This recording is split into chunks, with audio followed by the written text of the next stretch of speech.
He was sitting in the wheelchair on the 47th floor, staring out at Chicago's skyline through a pair of black sunglasses he didn't need.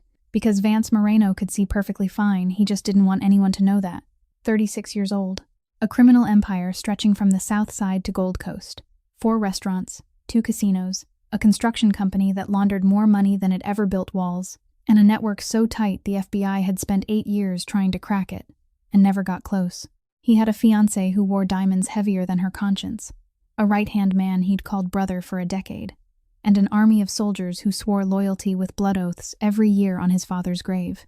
And right now, in this 600-square-meter penthouse overlooking Lake Michigan, Vance Moreno was completely alone. But here's what nobody knew.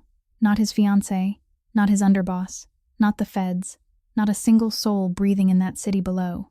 Vance could see, he could walk, he could stand up right now and cross the room in 3 steps if he wanted to. The car crash on Lakeshore Drive had been real. 2 SUVs boxing him in, bullets tearing through glass, his driver dead on impact, his bodyguard bleeding out in the passenger seat. But the blindness, the paralysis, that was a lie he'd built with the precision of a man who'd spent his whole life constructing things that looked solid from the outside and were hollow on the inside. And he'd done it for one reason. One question that had been eating him alive since the day he inherited his father's throne.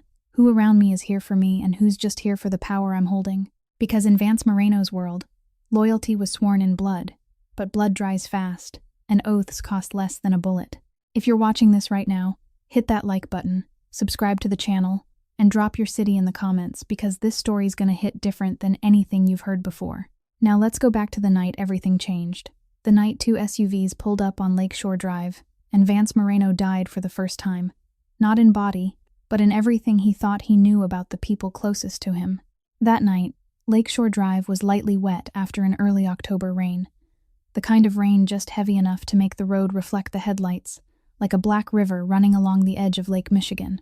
Vance sat in the back seat of the armored Escalade, eyes closed, head resting against the glass, thinking about the meeting that had just ended at the restaurant on Rush Street, where he had just shaken hands with an Illinois state senator, and that handshake was worth $250,000 transferred into a charity fund that didn't exist. Eddie, his driver for the past 7 years, was talking about how his daughter had just been accepted into medical school, his voice carrying that proud tone of a quiet man who suddenly had too much he wanted to say. Ray, the bodyguard in the front seat, was silent as he was every night, his eyes sweeping the rearview mirror on instinct. Vance couldn't remember exactly when he realized something was wrong. Maybe it was when Eddie stopped speaking in the middle of a sentence. Maybe it was when the headlights from behind came too close, too fast. But when 2 black SUVs boxed them in on both sides, and the first gunshot tore through the glass, everything became fragments, with no order left in them. Eddie died from the very first shot, his head dropping onto the steering wheel, his foot still pressing the gas, and the Escalade lurched to the right and slammed into the divider. Ray managed to draw his gun and fire back 3 times before bullets struck his neck and shoulder, blood spraying across the windshield in black streaks through the dark. Vance lay face down on the floor of the vehicle, glass cutting his forehead, his ears ringing solid, breathing in the smell of gunpowder mixed with the scent of leather seats ripped open by bullets. 14 seconds. He counted 14 seconds from the first shot until silence returned. 14 seconds to kill 2 men and nearly kill a third. When the ambulance brought him to Northwestern Memorial, Vance was fully conscious, but he kept his eyes closed. Survival instinct, not a plan, only the reflex that 36 years in this world had carved into his bones. Dr. Philip Nolan arrived in the emergency room at 2:47 in the morning, eyes red from being dragged out of bed, his hands still trembling faintly because he'd never gotten used to midnight calls from the Moreno family, even after receiving them for 20 years. He checked Vance's eyes, checked his knee reflexes, ordered a CT scan of his spine, then stood beside the bed and spoke softly, in a voice only the 2 men in the room could hear, saying that Vance was completely fine, with no damage to the optic nerves, no spinal injury, a few shallow cuts on his forehead, and bruised ribs, and that at most he'd make a full recovery in 2 weeks. Vance didn't open his eyes. He lay still and listened. Outside the hospital room door, the hallway was living a separate life that people assumed he couldn't hear. Warren Sable, the family's chief attorney, was speaking to someone on the phone, saying they needed to prepare a contingency plan if Vance didn't recover, that the assets had to be protected first, that the power structure had to remain intact, that Tristan Hale should temporarily take control until there was an official medical assessment. Not one sentence in that call contained the words, "Is he in pain?" Not one sentence asked whether Eddie had a family, or whether Ray was still alive. There was only money, power, and who would take the chair if the chair was empty. Vance lay there, listening as every word seeped into him like a slow poison, and something inside him, something he'd suspected for years but had never dared confirm, finally hardened into a decision. He opened his eyes, only enough to look at Dr. Nolan standing beside the bed arranging the chart, then said in a low, clear voice, without the slightest hesitation, that from this moment on, Nolan would announce to everyone that Vance Moreno was completely blind and paralyzed in both legs because of severe spinal trauma, that no one would be allowed into the room for an independent examination, and that Nolan would be the only doctor in charge of the medical file. Nolan looked at him for 17 minutes without speaking. Vance knew because he counted every minute on the heart monitor above the bed. 17 minutes while the 55-year-old doctor stood there, weighing medical ethics against a debt he could never repay. A debt from 12 years earlier when his son, 14 years old at the time, had been kidnapped by a debt collection gang that wanted leverage over Vance's father. And it was Vance himself, then 24, who found the boy in a warehouse in Cicero before the police even knew what had happened. Nolan had never asked Vance what he did to the kidnappers, and Vance had never told him. There are transactions both sides understand without words, where silence itself is the contract. After 17 minutes, Nolan gave a single nod, then stepped into the hallway, and Vance heard him tell Warren, Sable, and 2 others that the situation was very bad, that Vance had lost his sight completely and had lost the ability to move both legs, that the chances of recovery were very low. The hallway stayed silent for 3 seconds. Then Vance heard the tapping of keyboards, the sound of phone calls being placed, the quickening pace of footsteps, and he knew the machine had started running, not the machine built to save him, but the machine built to replace him. He closed his eyes again, not because he was pretending to be blind, but because for the first time in his life, he didn't want to see the world he had built. The world he had built began 5 years earlier, in another hospital room, also at Northwestern Memorial, with the same smell of antiseptic, the same cold white fluorescent lights, but that time the man lying in the bed wasn't Vance. It was his father. Old man Moreno, 62 years old, reduced to 73 kilograms after lung cancer had eaten away the rest, lay there with a breathing tube running through his nose, and eyes still sharp as knives, even though the body itself had already begun to rot. He had built the Moreno Empire from a tiny grocery store in Little Italy with his fists, with guns, with the primitive loyalty of immigrants who had nothing to lose. He killed his first man at 26 and never told anyone what it felt like. But Vance grew up watching the way his father washed his hands every night before dinner, washing longer than anyone ever needed to, and he understood that there are things water can't wash away. On the final night, the old man gripped Vance's hand with a palm dry as sandpaper and said only one sentence in Italian. That power isn't something a son inherits. It is something he must take back every single day from the very people bowing their heads before him. Then he closed his eyes and never opened them again. Vance was 31, standing at a funeral attended by more than 400 people, and at least 30 of them had once wanted his father dead and were standing there only to make sure he was truly gone. And he knew that if he didn't change everything, he would be the next man lying inside an oak coffin. It took him 6 months. 6 months to clear out the old layer and build the new one. Not with fists like his father, but with the one thing his father had never possessed, a finance degree from Northwestern University, and 3 years of working at an investment fund on LaSalle Street before his father called him back.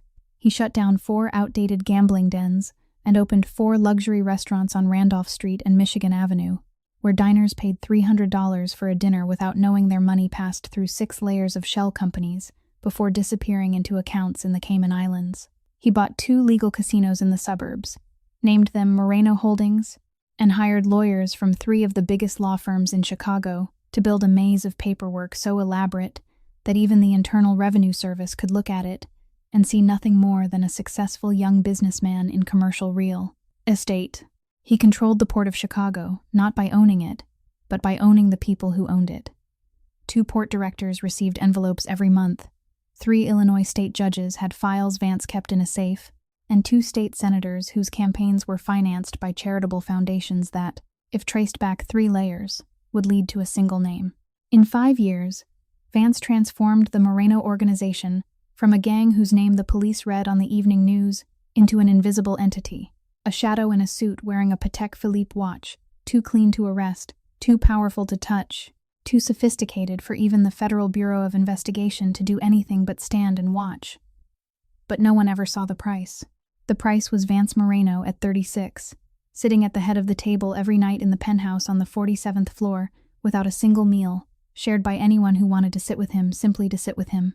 Every call he received had a demand behind it. Every smile he saw came with an invoice attached. Every time someone said, "I'm here for you," Vance heard the true sound underneath it. "I'm here for what you can give me." Priscilla said she loved him every night before sleep, but the 3.2-carat engagement ring spoke louder than her mouth ever could. Tristan called him brother, but in 10 years he hadn't asked a single time whether Vance was tired. 400 people came to his father's funeral. But if Vance died tomorrow, the only question at his funeral would be who would sit in the chair, not who would remember him. And lying in that hospital bed that night, listening to the machine built to replace him begin to run out in the hallway, Vance realized that the question which had followed him for the last 5 years finally had a way to be answered. Not with money, not with power, but by taking everything away and seeing who would still remain standing. Priscilla Ashton arrived on the second day, at 10:14 in the morning, and Vance knew the exact time because he had started counting everything from the moment he decided to close his eyes to the world. He heard the sound of her heels before he heard her voice, that sharp clicking on granite floors that only Louboutins could make. Steady, confident, like the beat of a metronome for someone who had spent her whole life practicing how to make every step look as though she were walking onto a runway. The door opened, and the scent of Tom Ford tobacco vanille swept in before the crying did, and Vance knew Priscilla had prepared her tears before she ever stepped into the elevator, because the perfume was still intact, not blurred by real tears, because someone who was truly crying would forget to put on perfume. She sat beside the bed, took his hand, and said that she was here, that everything would be all right, that they would find the best doctors, saying every word a fiancé should say in a moment like this, but her voice sounded more like someone reciting lines in front of a mirror than speaking to the man she loved. Vance pretended to reach toward the bedside table where the water glass sat, reaching off target, missing, his fingers searching blindly through the air like a man who couldn't see a glass sitting 6 inches from his hand. And he heard Priscilla's breathing change in that moment. Not the sharp intake of someone heartsick with pain, but the held breath of someone calculating, the same breath a person makes when reading an unexpected bill. She handed him the water, her hand warm, her nails still perfect, and Vance thought that someone truly panicked by seeing the man she loved in a hospital bed wouldn't have had time for a fresh manicure. Then he pretended to move his leg, tightening the muscle in his thigh, then letting it fall back helplessly onto the bed, and this time he clearly heard Priscilla swallow, that dry swallow people make when they realize an investment is losing value. She stayed for 2 hours that day, and made 3 phone calls out in the hallway that she thought he couldn't hear because he was blind. But Vance heard every word. One call to reschedule her hair appointment, one call to her best friend recounting the situation in the voice of someone narrating current events rather than someone in pain, and one call to someone she called Babe before quickly changing the subject when a nurse walked past. Vance didn't move, didn't react, only placed each piece of information exactly where it belonged, the way he always did in every negotiation. On the 3rd day, Priscilla arrived later, at 1 in the afternoon instead of 10 in the morning, stayed for less time, 45 minutes instead of 2 hours, and when she stepped into the hallway to make a call this time, Vance heard the sentence he had been waiting for and still wasn't prepared to hear. She was talking to a lawyer, not Warren Sable but her own lawyer, and she asked how the prenuptial agreement would be triggered if Vance were permanently disabled, what rights she had, what percentage she would get, how long it would take to move forward, her voice calm, clear, professional, as though she were reviewing an apartment lease instead of discussing a future with the man she was supposed to marry. Vance lay there listening, his eyes behind the black glasses turned toward the white ceiling, and he wasn't angry. That was the thing that frightened him most. He wasn't angry because he had known, had always known. He had just never dared to confirm it. On the 4th day, Priscilla didn't come at all. She only sent a message through her secretary saying she wasn't feeling well. On the 5th day, she appeared for the last time. Vance heard the familiar click of the Louboutins, but the rhythm was different. Faster, firmer, like the footsteps of someone who had already made her decision and had only come to carry it out. She sat down beside the bed, took his hand one last time, and began speaking in the voice she had practiced. Her eyes red enough to seem believable but not enough to make her mascara run, saying that she loved him but she wasn't strong enough for this, that she needed time, needed space, that she was afraid she would become a burden instead of support. Every sentence fitting perfectly into the script of someone who wanted to leave, while still preserving the image of being the victim. Then she placed the 3.2-carat engagement ring on the oak table beside the bed. The sound of diamond touching wood made a small, dry, precise noise. Not loud, but clear. Like the final period placed at the end of a story both of them had known was over a long time ago, though neither had been willing to write the last sentence. Priscilla stood, walked to the door, and Vance listened to the sound of her heels fading down the hallway until it disappeared completely into the steady hum of the hospital's air filtration system. He didn't call after her, didn't say a word. He only lay there and counted. 22 minutes. He lay there for exactly 22 minutes, in complete silence, after Priscilla walked away. And during those 22 minutes, he waited for the pain to hit, waited for his chest to tighten, waited for something inside him to break the way people break when they lose the person they love. But it never came. Nothing broke. Nothing tightened. There was only a strange light emptiness in the place where love should have been. And Vance realized that what hurt wasn't that Priscilla had left, but that he felt no pain when she did, because that meant he had never truly loved her. Or worse, that he had forgotten how to love long before she ever entered his life. And maybe that 3.2-carat ring had never been love at all, only another transaction in the life of a man, surrounded by nothing but transactions. Tristan Hale came on the third day, the same day Priscilla was out in the hallway calling a lawyer to ask about the prenuptial agreement, but Tristan didn't know that, and even if he had, he wouldn't have cared, because Tristan had never cared about anything that didn't fall within the range of his direct influence over power. He walked in at 4:17 in the afternoon, and Vance knew because he was still counting, still placing every piece of the world around him into its proper place by ear instead of by sight. Tristan's footsteps were different from Priscilla's. There was no sharp rhythm of high heels, only the sound of Oxford soles against the hospital floor. Steady, heavy, the stride of a 40-year-old man who had grown used to entering every room as though it already belonged to him. He carried the scent of Creed Aventus, the cologne Vance had given him for his birthday last year, and Vance heard the laptop open before he heard the words, "How are you feeling?" The metal hinge snapping upward, with a neat little click that Vance recognized at once, because it was the MacBook Pro the company issued to senior leadership. Tristan spoke 11 sentences during the entire time he was in the room. Vance counted every one of them. The first and second were expressions of concern. "How are you feeling?" and "What did the doctor say?" both delivered in a flat voice, like someone reading an email, not pausing long enough to hear an answer before moving to the real subject. The remaining 9 were all about paperwork, about temporary authority for Tristan to run operations while Vance recovered, about signatures on 3 documents he had already prepared, already printed, only waiting for Vance to sign, as though he had known from the beginning that this visit wasn't a visit at all, but a collection. Vance agreed to sign because that was part of the plan, to let everything flow in its natural direction and see where it led, but he deliberately signed in the wrong place, placing the pen about 2 centimeters to the left of the line, the kind of mistake a truly blind man would make, and then he waited.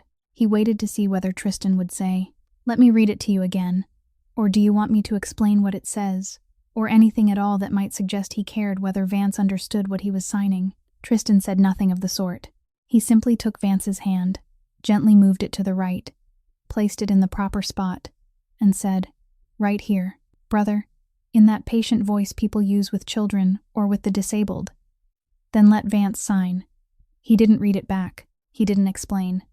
He didn't ask whether Vance wanted his own lawyer to review it, because why would he ask when the man signing couldn't see, and the man who couldn't see couldn't verify, and the man who couldn't verify was easier to get a signature from. When it was done, Tristan closed the laptop, slid the paperwork into his leather case, then stood and did the one thing he had always done at the end of every meeting with Vance for the past 10 years. He shook his hand. He took Vance's right hand, squeezed firmly enough, held it just long enough, exactly 3 seconds as always, but his palm was dry, completely dry, not a trace of sweat, not the slightest dampness, dry as the hand of a man carrying out an ordinary task on an ordinary day. Vance had shaken enough hands in his life to know that the hands of worried men are wet, the hands of frightened men are cold, the hands of men in pain over someone else tremble, but the hands of men who feel nothing are dry, dry and clean, dry like they are greeting a business partner in a conference room, not holding the hand of a brother in a hospital bed. "We'll get through this," Tristan said, the last sentence, sentence number 11, then let go and walked out. 14 minutes. From the moment he entered to the moment he left, Tristan Hale stayed in that room for exactly 14 minutes, and in those 14 minutes, 9/10 of it was paperwork and 1/10 was performance. Vance remained there in the darkness he had chosen for himself, listening to the sound of the Oxford shoes fading farther down the hall, and thinking that when Priscilla walked away, he felt no pain, but when Tristan did, he felt something deeper than pain, a cold confirmation that the man he had called brother for 10 years, the man he had once taken a bullet for in Detroit at the age of 28, the man with whom he had split everything since the day his father died, had never truly been his brother at all, and that dry palm was the only proof he needed. After Tristan stepped out of the hospital room with a leather case full of signatures and a perfectly dry palm, Vance began counting something else. Not minutes, not spoken sentences, but disappearances. On the first day after news of his condition spread, the phone vibrated 47 times. Vance didn't pick it up, but at his request, the nurse read out the names of the callers. 47 calls from business partners, subordinates, men who called themselves friends, men who had drunk whiskey in his penthouse and sworn they would live and die with the Moreno family. 47 calls sounded like a lot, but Vance knew he had more than 800 numbers in his contacts, and 47 out of 800 was already an answer. By the 7th day, the number had dropped to 12. 12 calls, most of them short voicemail messages. "Hope you're doing okay. Let me know if you need anything." The kind of sentences people send so their conscience can feel it has done enough without having to do anything at all. Flowers started arriving on the first day. White roses, lilies, expensive arrangements from shops on Michigan Avenue, with printed cards that said "wishing you a speedy recovery." Cards the senders often hadn't even signed themselves, letting the florist print the name too for convenience. By the second week, the flowers stopped coming, but the old bouquets were still there, on the windowsill, on the bedside cabinet, on the table by the door, the petals beginning to curl downward, the water in the vases turning cloudy, and no one changed them. The nurses didn't because it wasn't their job. Family didn't because no family came anymore. And dying flowers in the hospital room of a mafia boss smelled exactly like dying flowers on a grave, the same kind of neglect, the same manner of decay. On the 14th day, 3 messages. One from the manager of the restaurant on Randolph Street asking about a supplier invoice. One from his personal secretary about the car insurance payment schedule, and one from a former subordinate who sent a message to the wrong group chat and deleted it. But Vance had already heard the nurse read it before it disappeared, asking someone else, "Is he still alive?" On the 21st day, 0. No calls, no messages, no new flowers, only the remains of dry bouquets on the windowsill and the steady beeping of the heart monitor like a clock counting down something Vance didn't want to name. He sat in his wheelchair by the hospital window, black glasses on, both legs motionless on the supports, and realized that pretending to be blind had one effect he hadn't expected. It sharpened everything else. Not because ears grow stronger when eyes don't see, but because once people think you can't see them, they stop performing. And once they stop performing, the real world reveals itself. And the real world of Vance Moreno was so quiet he could hear dust settling on a tabletop. At the end of the 2nd week, Dr. Nolan arranged transportation to take Vance back to the penthouse. 2 new bodyguards, not Ray because Ray had died in the front seat of the Escalade that night, pushed his wheelchair through the hospital corridor, into a private elevator, out to the basement garage, into a black Suburban with dark tinted windows, and the entire way from the hospital back to the penthouse on the 47th floor, no one said a single word to him. When the private elevator doors opened onto the 47th floor, and Vance was pushed into his own 6,500 square foot apartment, the first thing he heard wasn't a sound at all, but the absence of sound. No music, no television, no footsteps, no laughter, no one calling his name, only the air purifier humming and the wind off Lake Michigan slipping through the seam of the glass on the 47th floor, making a soft, steady whistling sound. like the breathing of a dead house. Vance sat in his wheelchair in the middle of the living room, black glasses on, his eyes open behind them, seeing everything. The $12 million furnishings, the abstract painting on the wall he had never understood, the dining table that seated 8 where he had always eaten alone, and he realized that these 6,500 square feet had never been a home. It was only an expensive box suspended on the 47th floor, a place where he put his body every night and took it back out every morning. And now, sitting there in the darkness he had chosen for himself, it felt more like a tomb than anything else. On the morning of the 8th day, at 6:47, Vance heard a sound he had heard hundreds of times over the past 2 years but had never truly listened to, the sound of the service entrance key turning in the lock. 2 turns.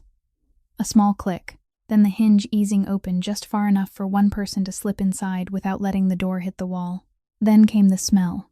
Not Tom Ford, tobacco, vanille, not Chanel, not any perfume Vance had ever bought for anyone, but the scent of soap, the cheap kind sold at Walgreens for $2.99 a bar, mixed with the smell of Fabuloso, all-purpose cleaner, and a trace of something like Gain laundry detergent.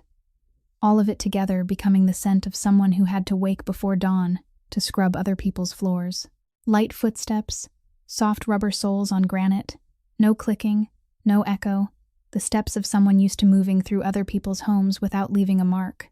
Then a voice, female, low in the middle range, not high, not thin, without the slightest hint of urgency. "Good morning, Mr. Moreno. I'll start in the kitchen." She didn't ask whether he was feeling all right. She didn't ask whether he needed anything. She didn't sigh, didn't linger, didn't lower her voice into that pity-soaked softness everyone else used when speaking to a disabled man. It was only a simple statement on an ordinary morning, as though the man in a wheelchair wearing black glasses in the middle of the living room at nearly 7 in the morning were a perfectly ordinary part of the workday. Raina Solano, 27 years old, brown hair tied back in a ponytail, gray uniform from Clean Pro Services, white Nike sneakers gone yellow at the toes and frayed at the heels, the woman Vance had walked past hundreds of times during the 2 years she had worked in the penthouse, without ever once really looking at her, without ever once asking her name, without ever saying anything beyond thank you when she placed a glass of water on his desk. And even that thank you had been spoken without lifting his eyes from the laptop screen. It was the kind of invisibility money bought without effort. When a man became rich enough, the people scrubbing the floors beneath him turned into part of the floor itself, seen but not looked at, known to exist but never known for who they were. But that morning, inside the penthouse as silent as a tomb, the sound of soft rubber soles and the words, "I'll start in the kitchen," became the only sounds carrying the breath of life in all 6,500 square feet. Vance sat in the wheelchair listening to Raina work, the running water in the sink, the rag being wrung over the rim of the bucket, the bottle of cleaning solution set down on the granite counter, every sound small, steady, rhythmic, like music made by someone who had turned work into ritual, not because she loved it, but because it was the only way to survive each day without going insane. She finished the kitchen, moved into the living room, wiped the table, wiped the shelves, vacuumed, and when she passed his wheelchair she didn't stop, didn't walk in a wide circle as though afraid to brush against him, only took the exact path she needed, and he felt the faint stir of air as she went by, carrying the scent of Fabuloso and Walgreens soap. She came on schedule the first week, 3 days, Monday, Wednesday, Friday, but in the second week she started coming on Tuesday, then Thursday, then even Saturday, outside the schedule, without anyone asking, without anyone paying her more, and each time she came outside the schedule she left something on the kitchen table. First a small food container with the lid sealed tight, and a handwritten note that said, "Hot rice, 2 minutes in the microwave." Then a container of chicken soup with the note, "Eat while it's warm, no need to heat." Then a loaf of homemade bread with the words, "Nothing fancy, just bread." Vance couldn't see those notes, at least that was what everyone believed, but he heard the nurse on duty read them aloud to him, and each time he listened, he realized the voice behind those notes carried no request at all, no "sign this paper for me," no "introduce me to someone," no invoice attached to a smile, only rice, soup, and bread. What kept Vance awake at night wasn't Raina's kindness, but the way she was kind. She never touched him, never pushed the wheelchair, never guided his hand, never steadied him when he pretended to lean off balance. Not once. Anyone else visiting a blind and paralyzed man would have touched, would have held, would have patted his shoulder, because that was how people expressed pity and called it care. But Raina didn't pity him. She treated him exactly the way she had before he was in the wheelchair, a man who hired her to clean his home. And she fulfilled that duty, and a little more, only just enough more that it could no longer be called duty, and had to be called choice. By the end of the third week, Vance did something he had never done in the 2 years Raina had worked there. He asked her a personal question. "Why do you come on the days that aren't on the schedule?" He asked from the wheelchair, black glasses on, voice calm, though inside he wasn't calm at all, because this was the first time in many weeks he had asked someone a question whose answer he truly wanted to hear. Raina was dusting the bookshelves in the living room, and he heard the rag stop for half a second, then continue. Then her voice came back, calm as if she were talking about the weather. Big house, lots of dust. 3 days isn't enough. They both knew it was a lie. The penthouse had an $80,000 air filtration system. Dust couldn't survive here even if it wanted to, but Vance didn't expose it, and Raina didn't take it back. And that small lie rested quietly between them like an unspoken agreement, like the way two strangers allow themselves to move one step closer, without either of them having to admit they are moving at all. In the third week, on a Saturday afternoon when Raina didn't come because she worked the evening shift at a bar on weekends, the penthouse was sinking into its familiar silence when the private elevator chimed, and Vance heard something he hadn't heard in this penthouse in 4 years, the sound of children. Not one voice, but two, one bright and high, talking without stopping about a squirrel she had seen on the highway near the Lake Forest exit. It ran faster than Grandma's car. And another voice that was quiet, so quiet that if not for the sound of a second pair of small footsteps on the stone floor, Vance would have thought there was only one child. Francesca Moreno, 64 years old, had driven her Buick Enclave from Lake Forest down to Chicago, 1 hour and 40 minutes on Interstate 94, a road she had been traveling for 20 years whenever the family needed her, and the family always needed her even when no one said it out loud. She stepped in first, the sound of low-heeled shoes on the floor, slow and steady, carrying the scent of white diamonds by Elizabeth Taylor, the perfume she had worn since the 1980s, when Old Man Moreno was still selling groceries in Little Italy, and she had to buy perfume from a discount shop on Taylor Street. She never changed it, even though Vance had bought her Chanel, Dior, Tom Ford. She put them all away in a cabinet and still sprayed white diamonds every morning, as if that were the only way to keep hold of the part of her life when she still knew who she was. "Where's Damien, Grandma?" the high voice asked. And that was Stella, and Vance realized his mother was calling him by the first name she still used for him. Not Vance, but Damien, the middle name only family knew, and only his mother still said out loud.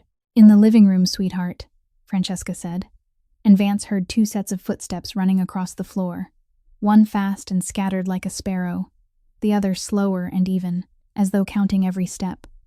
Stella arrived first, 6 years old, light brown curls that Vance could see through the black glasses, wide brown eyes like her mother Katrina's, the woman who had left when the twins were 2, after discovering that being married to a mafia boss wasn't glamorous like in movies, but terrifying like a nightmare.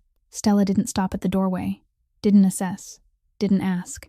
She ran straight to the wheelchair and climbed onto Vance's lap with the complete natural ease of a child who hadn't yet learned fear, her 2 small arms wrapping around his neck, the smell of Johnson's baby shampoo mixed with gummy candy. And she said, "Daddy, why are you wearing sunglasses in the house? You look like a spy on TV," then laughed. The kind of laugh only a 6-year-old can laugh, without conditions, without calculation, with nothing behind it except the simple joy of being near her father. Vance lifted his arms and held his daughter, and both arms, the same arms that had once ordered men killed, that had signed contracts to wash millions of dollars clean, trembled when they touched the back of a 6-year-old child weighing 40 pounds. Arlo stood at the doorway of the living room. Vance saw his son through the black glasses, a small figure standing straight, both arms hanging at his sides, not running, not laughing, not climbing, 6 years old, Stella's twin, but as different from Stella as the moon is from the sun. Black hair, gray eyes, looking so much like Vance that it was like staring into a mirror from 20 years earlier, and the way he stood there, measuring, weighing, keeping his distance before deciding whether to step forward or not. Looked exactly like Vance, too. Down to the last millimeter. "Dad can't see me?" Arlo asked from the doorway, in a 6-year-old voice but with nothing childish in the question. He asked it like a miniature grown man verifying information before making a decision. "No," Vance said. "Dad can't walk?" "No." Silence for 3 seconds. Vance counted. "Then what can Dad still do?" There was no cruelty in the question. No anger. No pity. It was only a pure question from a 6-year-old boy who had seen his father an average of 5 times a year for 6 years, always in visits arranged by secretaries, always with expensive gifts bought by assistants, always ending with, "Dad has to go to a meeting." And now he stood in front of a man in a wheelchair wearing black glasses whom he called Dad, and asked the simplest question, and also the cruelest one, what can Dad still do? Vance had no answer. For the first time in his life, Moreno, the man who always had an answer for everything, from how to wash $10 million through 6 layers of companies, to how to buy the silence of a federal judge, had no answer for a 6-year-old boy asking what his father could still do. Stella was still sitting on his lap, her hands playing with the black glasses, saying, "Let me hold them for you, Daddy. They must be heavy." And she almost pulled them off, and Vance had to stop her by pretending to adjust them, when in truth he was holding them in place, because if Stella pulled them away, then his perfectly healthy eyes would look straight at his daughter, and the whole game would end. Francesca waited 20 minutes to let the children be with their father. Then she pulled Vance into the hallway, the wheelchair rolling over the stone floor, and when they were alone, she spoke in the Italian mixed with English she always used when she was serious, her voice low and steady, never shaking even though her hand trembled as she rested it on Vance's shoulder. She said the children needed their father, that they didn't need a father who could walk or see.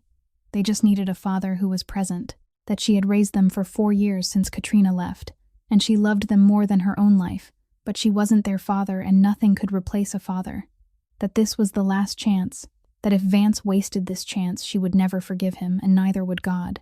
Then she kissed his forehead, dry lips, her hand trembling on his shoulder, the scent of white diamonds lingering in the cold hallway, and she stepped into the elevator without looking back, because Francesca belonged to that generation of Italian women who never look back after they've said what had to be said.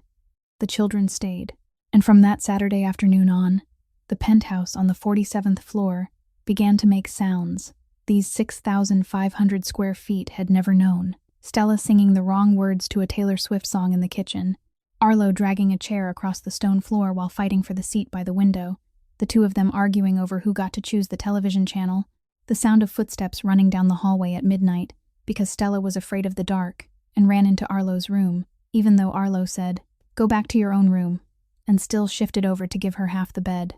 And Vance sat in the middle of all those sounds, black glasses, wheelchair, eyes open behind the lenses, seeing everything, and for the first time in 4 years, he heard the penthouse breathe, not the wind slipping through the seam in the glass, but the breathing of a place that was slowly beginning to have real people living inside it. Arlo still kept his distance, didn't climb onto his father's lap like Stella, didn't hug him, didn't hold his hand, but every day that distance grew a little shorter, from standing at the living room doorway to standing beside the dining table, from the dining table to sitting on the sofa across from the wheelchair, each time a little closer, like a small animal slowly beginning to believe this place was safe, that maybe it could stay, that the man in the wheelchair might not leave again. On Wednesday afternoon of the first week after the children arrived, Raina was washing dishes in the kitchen when Stella came running in, her socks sliding across the stone floor so fast she nearly fell, her curls flying loose because she had just been rolling around on the sofa, and she stopped and stared at Raina with the wide brown eyes of a 6-year-old who had just discovered a new character in her world. "Who are you?" Stella asked, tilting her head to the left the way all children do when they are processing information. Raina turned off the faucet, dried her hands on a towel, and looked back at Stella. "I'm the person who cleans this house." Stella frowned, the kind of serious frown only a 6-year-old can make and somehow make look truly serious. "But people who clean don't cook. You cook for Daddy." "Grandma said only people who really like someone cook for them. Are you Daddy's girlfriend?" From the living room, Vance heard it, heard every word clearly because the penthouse on the 47th floor had an open design, and sound from the kitchen rose to the high ceiling and spilled into the living room like water breaking over a bank, and he laughed. Not the polite smile he had perfected over 10 years of parties and negotiations. Not the low sound in his throat he gave when someone said something he had to pretend amused him. But a laugh that came up from his stomach, from his chest, from somewhere deeper than either of those things. The kind of laugh he couldn't remember the last time he had let out. Maybe when he was in his 20s. Maybe before his father died. Maybe before the world he lived in had swallowed everything laughter needed in order to survive. Raina heard the laughter from the living room, and she stopped for half a second, towel still in her hand, because in 2 years of working here she had never heard Vance Moreno laugh like that. In truth, she had never heard him laugh at all, only his voice giving orders on the phone, his low voice receiving guests in the office, and sometimes the long silence of a man sitting alone at the head of an 8-seat dining table. She looked at Stella. "I'm not your dad's girlfriend. I'm just his coworker." Stella looked at her with a face that didn't believe her for a second, the pure kind of disbelief only children can have, then ran into the living room and shouted, "Daddy, the lady who cooks says she's your coworker." "What's a coworker?" Vance was still laughing, softer now, but it was still trembling in his chest, and he didn't answer because he didn't know how to answer, because Raina wasn't a coworker, wasn't a friend, wasn't anything he had a word for. She was only the one person who came every day and wanted nothing from him, and he didn't yet have a word for that. Arlo, from the corner of the sofa where he was sitting with a dinosaur book Francesca had brought from Lake Forest, looked up and listened to the entire exchange without missing a single word. He set the book down, walked into the kitchen, stood in front of Raina, and asked in a 6-year-old voice that didn't sound 6 at all, "You come here every day. Why?" It wasn't an innocent question like Stella's. This was the question of a child who had seen his mother leave when he was 2, had seen his father 5 times a year, had seen enough people come and go to know that anyone's presence always required a reason, and that the reason usually wasn't love. Raina looked down at the gray-eyed child standing in front of her, and she understood at once that this wasn't a question she could answer with a smile or a vague line. This child needed honesty the way he needed air. "Because your house is dirty," Raina said, looking straight into Arlo's eyes, not smiling, not softening her voice, only direct. Arlo looked at her for 4 seconds. Vance counted from the living room. 4 seconds, while those gray eyes moved over Raina's face like a scanner reading a barcode for flaws. Then he turned away without saying anything, and went back to the corner of the sofa and picked up the dinosaur book. No nod, no thank you, no expression anyone could read. But from that afternoon on, Arlo didn't close his bedroom door when Raina was in the house. Before that, he always had, the bedroom door clicking softly every time he heard the key turn in the service entrance, like the defensive reflex of a child building walls around himself. But after the words, "Because your house is dirty," Arlo's door stayed open. Not wide open, only cracked. Enough for hallway light to slip in. Enough for the sounds of Raina cleaning to reach his ears. Enough that if he wanted to, he could look out without anyone knowing he was looking. For Arlo Moreno, 6 years old, gray-eyed, with a heart full of scars no 6-year-old should have, a half-open door was the equivalent of a hug he still didn't know how to give. In the days that followed, Raina began to cook more, not leaving food containers on the table with notes anymore, but truly cooking, in the kitchen, with Vance's pots and pans that no one had ever used before, because the kitchenware in this penthouse had always looked more like display pieces in a showroom than tools for making food. She cooked enchiladas from her mother's recipe, arroz con pollo the way the kids liked it, macaroni and cheese from scratch because Stella said she hated the kind that came from a box, and the smell of food spread through the penthouse and replaced the smell of cleaning solution and the sterile air from the filtration system. Then, one evening, without anyone planning it, without anyone suggesting it, Raina carried a tray of enchiladas to the dining table, and Stella dragged out a chair and sat down on her own. Arlo came out of his room without being called, and Vance rolled his wheelchair to the head of the table, and 4 people sat around the 8-seat oak table that until then had known only the sound of one person chewing in silence. Stella talked without stopping about the squirrel she had seen on the balcony that morning. Arlo ate in silence but went back for seconds without being told, and Raina sat in the middle of the table, the place Priscilla had never sat, because Priscilla always sat at the opposite head facing Vance the way people do in movies. But Raina sat in the middle because the middle was closest to the children and made it easier to reach for more rice for them. Vance sat at the head of the table, black glasses on, in the wheelchair, holding a fork and eating slowly. And behind the glasses, he looked at the 3 people in front of him, looked at the table for the first time in his life as something that meant more than oak and emptiness, and he thought that this might be the most expensive dinner he had ever had, not because of the enchiladas, but because he was paying for it with a colossal lie, and every one of Stella's laughs, every extra bite Arlo took, every time Raina stood up to get more water for someone without needing to be asked, were things he was receiving through deception, and one day he would have to pay for them, and he didn't know what the price would be, but he knew it would cost more than anything he had ever paid before. That night, Stella and Arlo had been asleep since 9 o'clock. Stella, clutching the teddy bear Francesca had tucked into her suitcase. Arlo lying on his side facing the wall the way he always slept, as if even in his dreams he didn't want anyone to see his face. The penthouse had gone quiet again. But tonight, it was a different kind of quiet. Not the hollow silence of those first weeks, but the kind of silence that held people inside it. The kind of silence where, if you listened carefully enough, you could hear the soft breathing of 2 sleeping children at the end of the hallway. Raina hadn't gone home yet. She had stayed later than usual because that afternoon Stella had developed a mild fever, and Raina had sat beside her bed for 2 hours pressing a damp cloth to the little girl's forehead. No one had asked her to do it. No one was paying her extra for those 2 hours. She had done it simply because when a child with a fever looked up with tired eyes and said, "Stay here with me," Raina Solano wasn't the kind of person who stood up and walked away. Now she sat in the kitchen. The only light on was the yellow pendant lamp above the island. The cup of chamomile tea in front of her had gone cold a long time ago, and her hands were wrapped around it without drinking, only holding it because she needed to hold on to something. Vance rolled into the kitchen, the wheels of the chair making a low humming sound over the stone floor in the late-night stillness, and stopped about 4 feet away from Raina, close enough to talk, far enough not to invade, the distance they had both silently agreed to keep for weeks, without ever naming it. The silence stretched for a while, the kind of comfortable silence that exists only between people who have grown used to each other's presence and no longer need to fill it with words. Then Vance asked, not in the voice of Moreno the boss, not in the voice that gave orders or negotiated deals, but in the voice of a 36-year-old man sitting in a kitchen at nearly 11 at night who, for the first time, truly wanted to know something about the life of the woman sitting across from him. "What's your life like, Raina? Outside these walls?" Raina didn't answer right away. She looked down at the cold tea, her fingers turning slowly around the rim of the cup, and Vance heard her breathing change, deeper, slower, like someone deciding whether to open a door that had been locked for a very long time. Then she told him. Her voice didn't shake, didn't break, didn't rise, didn't fall. It stayed even, as steady as water moving through pipes, as steady as the voice of someone who had told this story to herself so many times in her own head that speaking it aloud no longer had the strength to knock her down, only the strength to make her tired.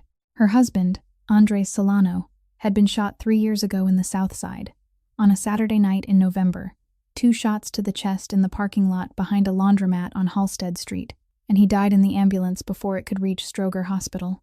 Andres wasn't a good man, and Raina said that not out of hatred but because the truth didn't need sugar. He hit her, not every day but often enough that she knew which heavy footsteps meant tonight would hurt. He owed gambling money in 3 different places.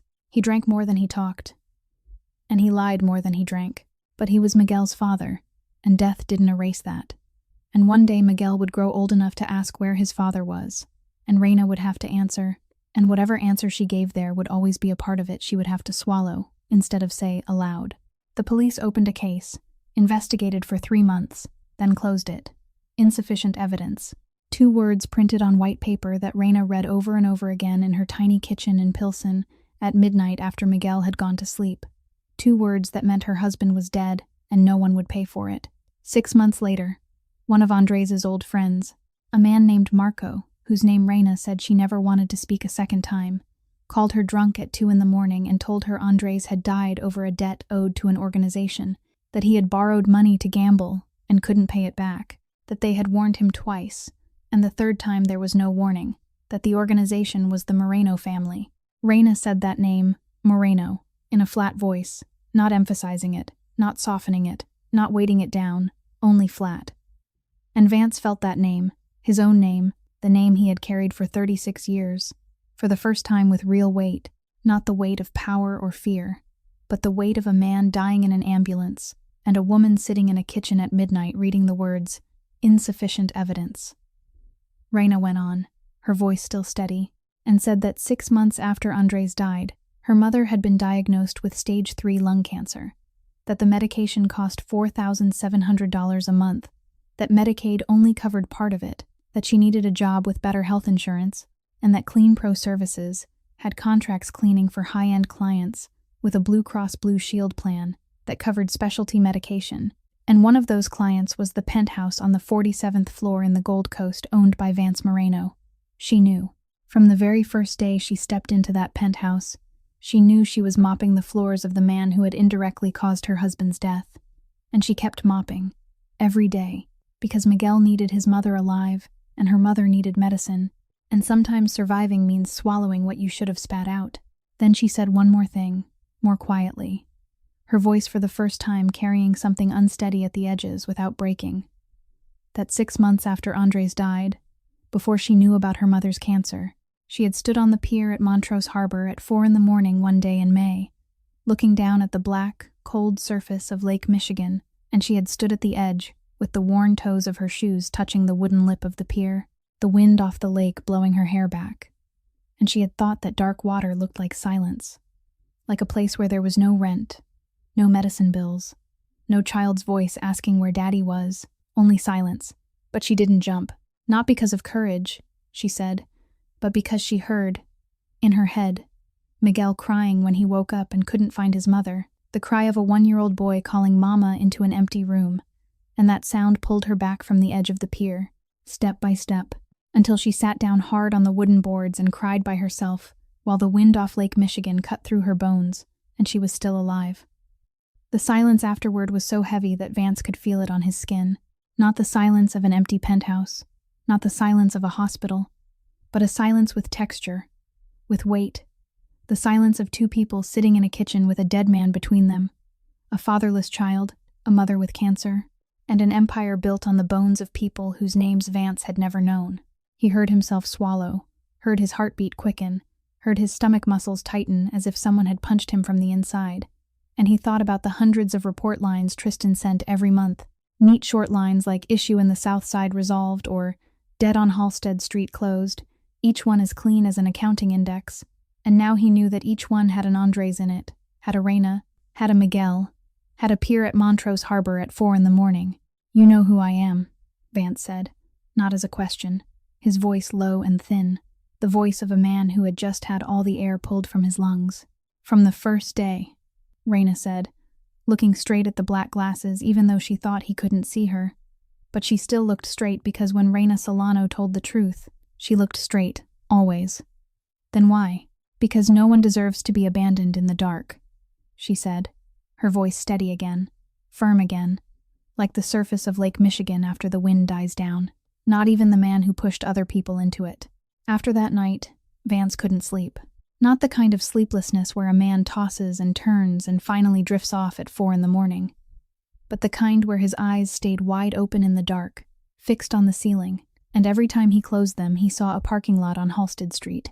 A Saturday night in November, 2 gunshots, and a man he had never met, collapsing onto cold concrete. 4 nights in a row. The first night he sat in his wheelchair by the bedroom window, his black glasses left on the table because at 3 a.m. no one was watching, his eyes open as he looked down at Chicago below, millions of lights blinking, each light a home, each home holding someone asleep. And he wondered how many of those people were sleeping peacefully because they had never had to know the name Moreno, and how many were lying awake because they knew it too well.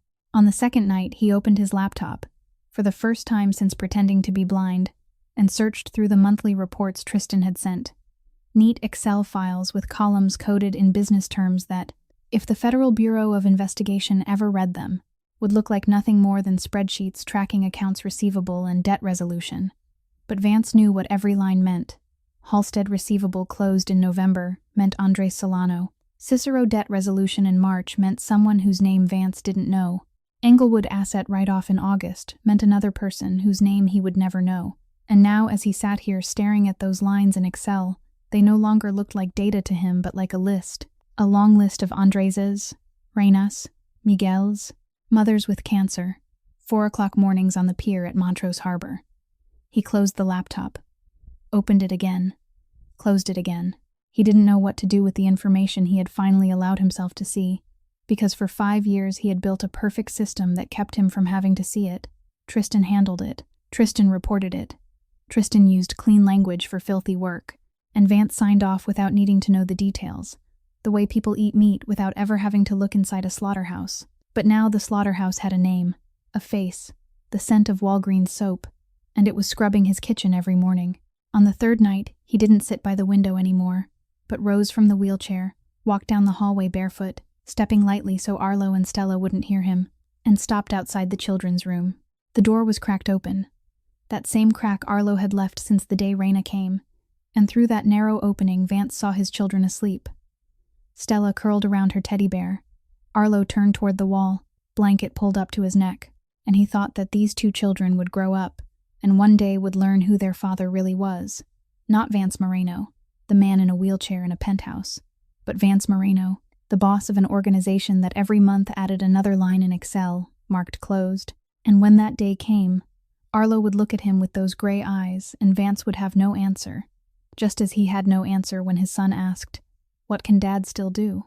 On the fourth night, he sat in his wheelchair in the living room at nearly 4 a.m, the black glasses on the table, his eyes staring into empty space, and he didn't hear the small footsteps until Arlo was already standing beside the chair.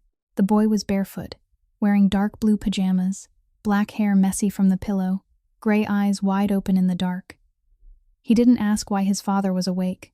He didn't ask whether he was all right. He simply pulled a small chair over beside the wheelchair, sat down, and sat in silence. 10 minutes, Vance counted.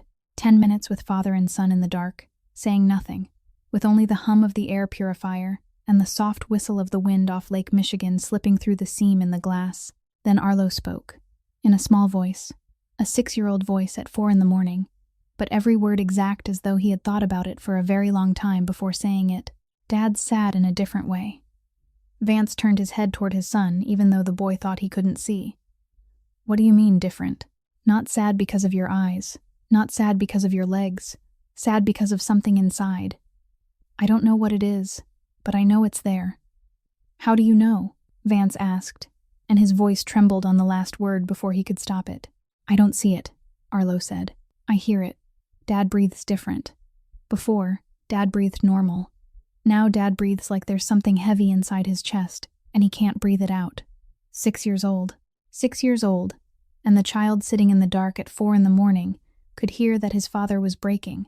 Not breaking a bone, not breaking a leg, but breaking in a place no doctor could scan with a CT machine, and Arlo could hear it, because he had spent 6 years listening instead of being listened to. 6 years observing instead of being seen. 6 years learning how to read adults through sound and distance, because no one had ever taught him any other way. Vance said nothing. He only reached out and touched his son's head, the first time he had touched him outside a visit arranged by secretaries. Touched him because he wanted to, because he needed to, because if he didn't, then whatever was breaking inside him would shatter completely, and he didn't know whether he could ever put it back together again. Arlo didn't pull away, didn't lean back. He only sat still and let his father's hand rest on his hair. And in the darkness of the penthouse on the 47th floor at 4 a.m, it was the closest the two of them had ever been in 6 years. While Vance was breaking apart from the inside because of Andres Solano and the Excel lines that carried the names of the dead, outside the penthouse on the 47th floor, another kind of danger was taking shape. The kind of danger Vance had anticipated from the very first night he decided to pretend to be blind and paralyzed. But he hadn't expected it to come so quickly, or to reach the exact person he had never wanted it to touch. Before the accident happened, Vance had planted a listening device in Tristan's office in the basement of the restaurant on Randolph Street, not because he was suspicious, but because in this world trusting anyone was suicide, and Vance trusted no one. That was why he was still alive. The device was connected to an app on a second phone that only Dr. Nolan knew about, the phone Vance kept hidden in the locked drawer beside his bed, and only turned on at 3 or 4 a.m. after the entire penthouse had gone to sleep. In the 4th week, 3 days after the night, Arlo sat beside the wheelchair and heard his father breathing differently.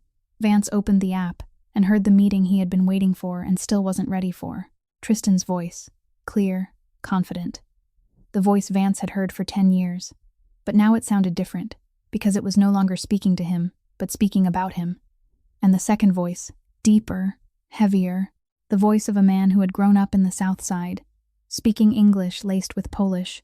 Vin Kowalski, 45 years old, boss of the gang that controlled everything from Bridgeport all the way down to back of the yards. The man Vance's father had kept on the other side of the line with blood and fear for 20 years. The meeting took place at a dim sum restaurant in Chinatown. Neutral ground both sides had always respected, and Vance heard every word through the earpiece at 3:17 in the morning, while Stella slept behind 2 walls, and Arlo lay facing the wall behind 3. Tristan said Vance was finished, blind and paralyzed, never recovering, that the organization needed a leader, not a man in a wheelchair, that he had already taken actual control from the second week, and no one had objected. Kowalski asked directly when they could clean up, using exactly those words, clean up, as though he were talking about a stain on the floor instead of a human life. Tristan said he needed more time, needed to buy off a few more people in the inner circle, needed to make sure that when Vance had a second accident, no one would ask questions. In return, Kowalski would get the southern territory from Chinatown down, including the port and the 3 shipping routes the Moreno family controlled. Tristan agreed. Vance heard the sound of 2 wine glasses touching through the earpiece, the sound of a toast raised over his death, and he closed his eyes, not because he was pretending to be blind, but because he wanted it even darker so he could think. He wasn't surprised. That was the thing that exhausted him most. Not the betrayal, but the fact that he had known, had always known, somewhere deep in instinct, that Tristan would betray him when the chance came, and he had still called him brother, still shared power, still shaken his hand every day, because in this world pretending to trust someone was sometimes easier than admitting that you were completely alone. 3 nights later, Tristan came to the penthouse. No warning, no appointment. He simply used the private key Vance had given him 5 years ago, the kind of privilege only a brother would have. It was 9 at night then. Arlo and Stella were already asleep. Raina had gone home at 6, and only Vance remained in the penthouse, sitting in his wheelchair in the living room, black glasses on, lights off, with only the glow of the city outside the glass casting patches of light and shadow across the floor. Tristan walked in, the sound of his Oxfords on stone that Vance recognized at once, then stopped in the living room, looking at Vance from behind. "I came by to see you," Tristan said, in a normal voice, the same voice Vance had known for 10 years. Vance did not turn the wheelchair around. He only said, "Sit down," in a normal voice, the same voice he had used for 10 years. But Tristan did not sit. He stood behind the wheelchair, and Vance heard his footsteps shift slightly to the left, then stop, standing directly behind him, close enough that Vance could smell Creed Aventus, the bottle of cologne he had given him, on the neck of the man who was thinking about killing him. Then Vance heard it, a small sound, light, the kind of sound that 99% of the world would never recognize. But Vance had lived for 36 years in a world where this sound was part of the alphabet, the sound of steel sliding out of leather, the blade leaving its sheath, metal against hide, soft as a whisper and as sharp as the blade itself. 3 seconds. Vance's heart beat 3 times. 1, 2, 3. Tristan stood there behind a blind, paralyzed man in a wheelchair in the dark, knife in hand, and Vance did not move. He did not hold his breath, did not breathe faster, did not tense a muscle, did not shift his body. He kept the same steady rhythm of breathing as a man who had no idea what was happening behind him, because if he changed anything in that moment, then either Tristan would know he wasn't blind, or Tristan would drive the knife down. Both choices led to an ending Vance did not want. 3 more seconds. Then the sound of steel sliding back into leather. Tristan put the knife away. It was not yet time, or he was not yet brave enough, or the plan was not yet finished, or perhaps even a traitor needed a few more nights to convince himself that killing a blind and paralyzed man in a wheelchair in the dark was something that had to be done. Tristan sat down on the sofa, talked for 10 minutes about work, about the restaurant, about quarterly numbers, his voice normal as though nothing had happened, then stood, shook Vance's hand, his palm still dry, said, "Get some rest," and walked out. When the elevator doors closed, Vance sat motionless in the dark for 5 more minutes. Then in his mind he marked it down in the cold language his father had taught him. Tristan Hale was dead. He just didn't know it yet. But what kept Vance awake that night was not Tristan.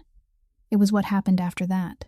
2 days later, one of the 2 bodyguards on duty in the penthouse, A man Vance had quietly kept in contact with because he had been loyal to Francesca before he had ever been loyal to anyone else, reported that Tristan had asked about Raina.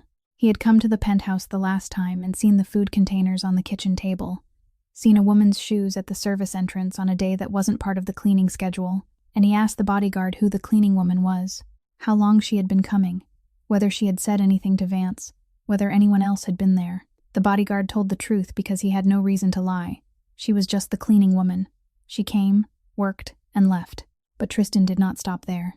He had Raina followed, and within 3 days, he knew she lived in Pilsen, on the 3rd floor of a building with no elevator, that she had a 4-year-old son named Miguel, that she had an elderly mother being treated for cancer at Stroger Hospital, that she worked the evening shift at a bar on 18th Street, that she took the number 8 bus every morning, and that she bought groceries at a small store on Cermak Road every Sunday night. Tristan knew everything, and when a man like Tristan Hale knows everything about someone, that person is no longer a person. That person becomes leverage, becomes a weakness, becomes something that can be used, or something that needs to be cleaned up. And Vance sat in the dark that night and realized that the game he had started to test the hearts of the people around him was now pulling into its orbit. A 27-year-old woman, a 4-year-old child, and a mother with cancer, none of whom had ever agreed to be part of it. Vance made the decision at 4:12 in the morning, right after reading the message from the bodyguard about Tristan having Raina followed. And that decision didn't come from reason, but from somewhere deeper. A place where the image of 4-year-old Miguel, riding the number 8 bus with his mother every morning, was set beside the image of Tristan Hale, sitting in his basement office, flipping through her file, the way a man flips through a restaurant menu. He couldn't let this game go on for even one more day. Not because he was afraid of Tristan. Vance had never been afraid of Tristan. But because every hour that passed while he kept pretending to be blind and paralyzed was another hour that Raina and Miguel and his 2 children stood in the crosshairs without knowing it, and Vance had spent his whole life letting other people stand in the crosshairs. But this time those people had names, had the smell of Walgreens soap, had the sound of laughter singing Taylor Swift lyrics wrong, had gray eyes at 4 in the morning saying, "Dad breathes different," and he couldn't do it anymore. He had to tell Raina the truth before he moved against Tristan, because if he dealt with Tristan first and confessed afterward, Raina would think the confession was only another step in a plan, and he needed her to know that this was not a plan. This was a man trying to do the right thing for the first time in his life after being wrong for all 36 years of it. At 5 in the morning, he rose from the wheelchair. At 5:15, he showered, the first time he had stood under the water without pretending he needed a shower chair. At 5:30, he put on jeans and a white t-shirt, no suit, no armor. At 5:45, he folded the black glasses, set them on the table beside the bed, and looked at them the way a man looks at a piece of himself he is about to strip away. At 6, he sat down at the dining table, the 8-seat oak table that 4 weeks earlier had known only the sound of one person chewing in silence, and now carried the stain of Raina's enchilada sauce and a crayon mark from Stella on the wood. He sat there, no wheelchair, no glasses, eyes open, waiting. At 6:47, the sound of the service door key, 2 turns, click, the hinge opening, the smell of Walgreens soap and Fabuloso, the soft rubber soles on the stone floor. Raina stepped into the kitchen, set down her bag, pulled her hair tighter into a ponytail, and turned toward the dining room out of habit to check the table before she started cleaning, and stopped. Stopped completely. Vance watched that moment happen across her face like watching dominoes fall. First confusion because he wasn't in the wheelchair, then disorientation because he wasn't wearing the black glasses, then recognition because his eyes were looking straight into hers, not glancing past, not staring through, but looking directly, truly, the kind of look a blind man cannot do. And Vance saw the exact moment she understood everything at once, without explanation, because Raina Solano was not a woman who needed anyone to explain what her own eyes had already seen. "I can see," Vance said, his voice bare, with nothing covering it. No black glasses, no wheelchair, no empire, only the voice of a man sitting at a dining table at 6:47 in the morning telling the truth for the first time in weeks. "I could always see. And I can walk. I could always walk." Silence, but not the kind of silence Vance had known in these past weeks. Not the comfortable silence between 2 people sitting in a late-night kitchen, not the gentle silence between 2 people allowing themselves to move closer slowly. This was the silence of steel cooling, of a door closing, of warmth in a gaze turning cold. And Vance watched it happen in Raina's eyes in real time. Watched those brown eyes, the same eyes that had looked at him with ordinary kindness when no one else had given him ordinary kindness, turn into something he could only call steel. Not hot anger, but cold anger. The kind of anger of a person who had been lied to too many times in life to still have the energy to scream. The kind of anger that only knows how to freeze itself into armor. Everything was fake, Raina said, not as a question, her voice low, even, controlled, like the night she had told him about Andres. But this time there was no tremor in it, only flatness, absolute flatness. The blindness, the wheelchair. Every time I sat here cooking for you, putting a cold cloth on your daughter's forehead, telling you about my husband, about my mother, about the pier. Each sentence she spoke was shorter than the one before it, as if she were cutting each strand that connected her to him with words. You knew who my husband died because of. You knew what pain I carried into this house every morning, and you performed weakness for me? The word performed, she pressed harder than any other word, not shouting, only pressing, the way a knife presses into skin, without much force, only in the right place. You thought human hearts were something to measure? You sat there behind black glasses watching me cry about Andres, and you measured whether I was real? Vance opened his mouth. It wasn't, don't. Those two words cut across him like a blade. Clean, sharp, final. Raina looked at him for 3 more seconds, and in those 3 seconds Vance saw everything he had built over these past weeks collapse. The enchilada dinners, Stella's laughter, Arlo's half-open door, the note that said hot rice, 2 minutes in the microwave. All of it came down in 3 seconds under those steel eyes. She picked up her bag, turned her back, walked to the service door, and closed it.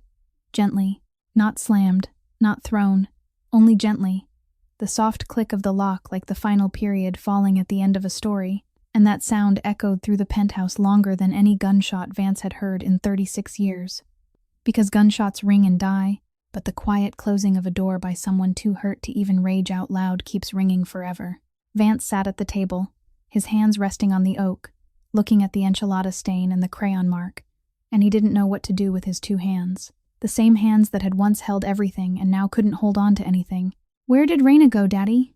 Stella stood at the hallway entrance, curls tangled, eyes heavy with sleep, clutching her teddy bear, her voice still rough from waking up. Vance couldn't answer.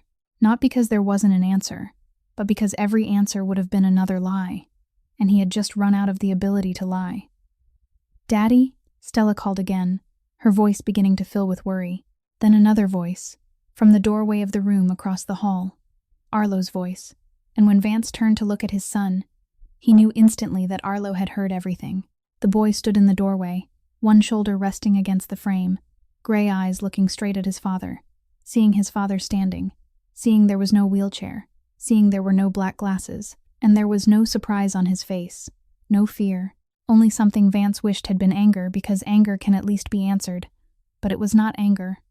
It was disappointment, pure disappointment from a 6-year-old child who had just discovered that the only grown-up he had started to trust also lied, just like every other grown-up. Dad lied, Arlo said, not shouting, not crying, only saying it, flat, the way someone reads a weather report. And it was that flatness that made it terrifying. Dad lied to everyone. Silence. Stella looked back and forth between her father and her brother, not understanding yet, but beginning to understand that something was terribly wrong.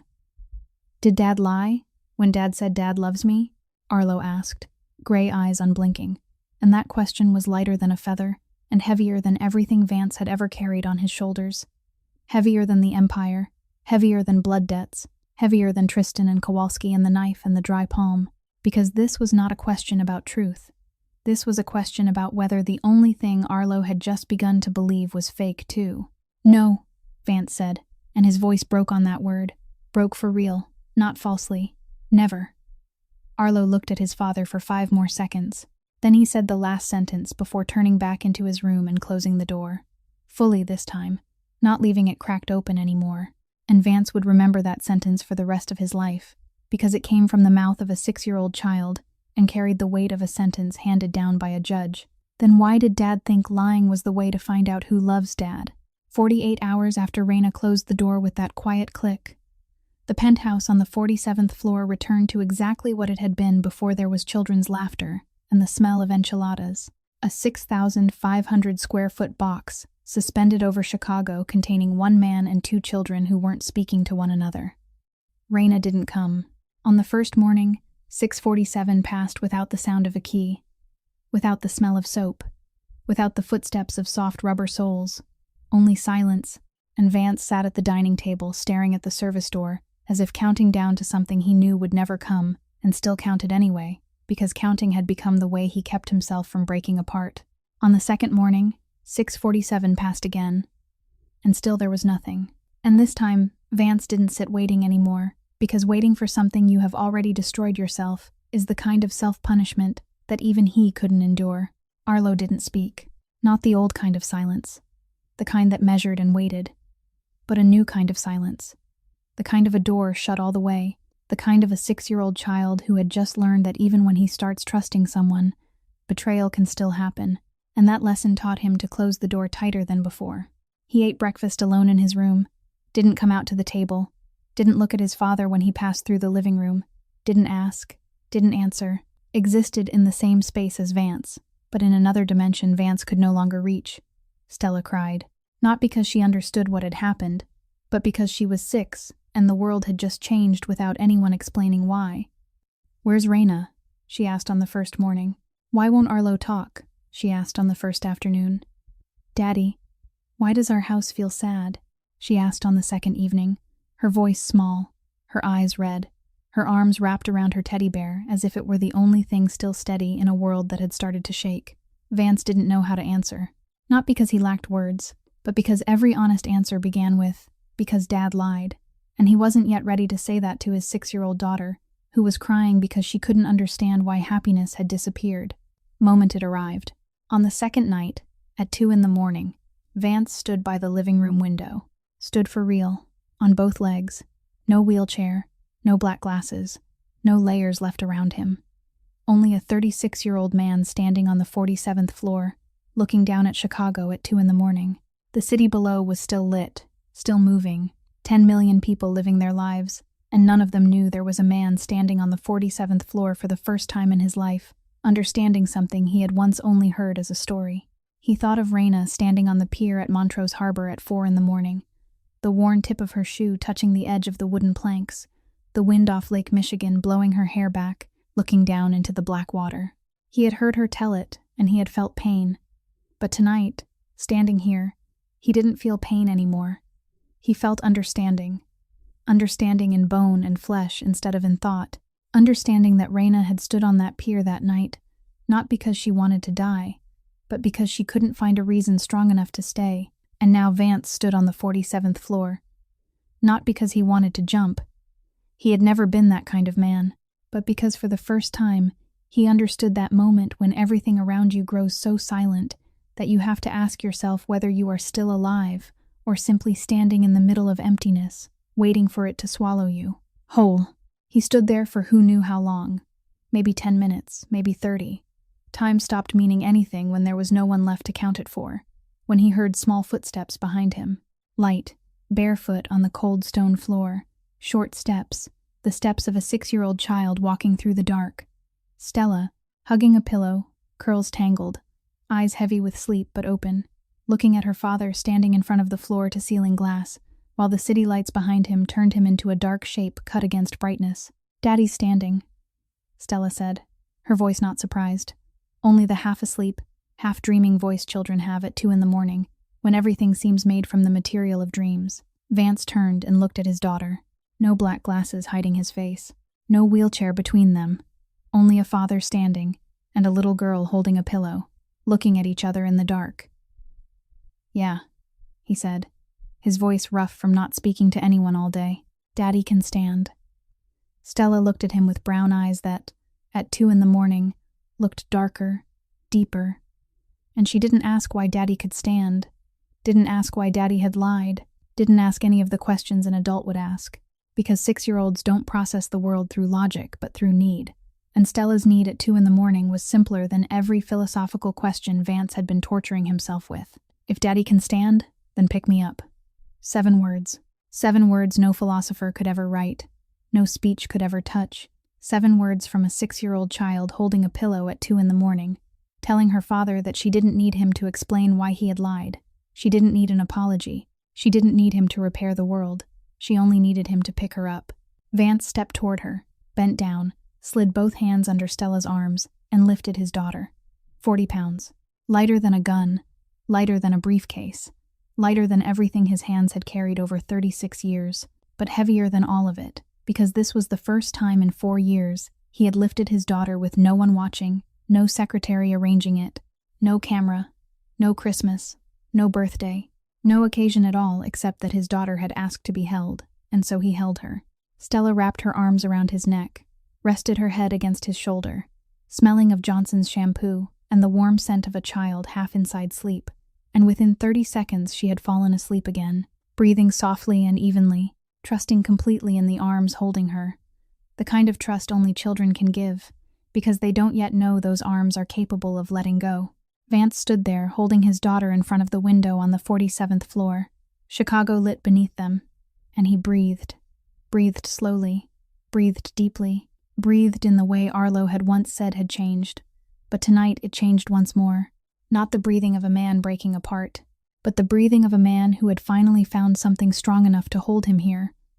Not an empire, not power, not fear, but 40 pounds against his shoulder, and the soft, steady breathing of a child who believed her father wouldn't let go. The next morning, Vance woke with Stella still asleep on his chest on the living room sofa.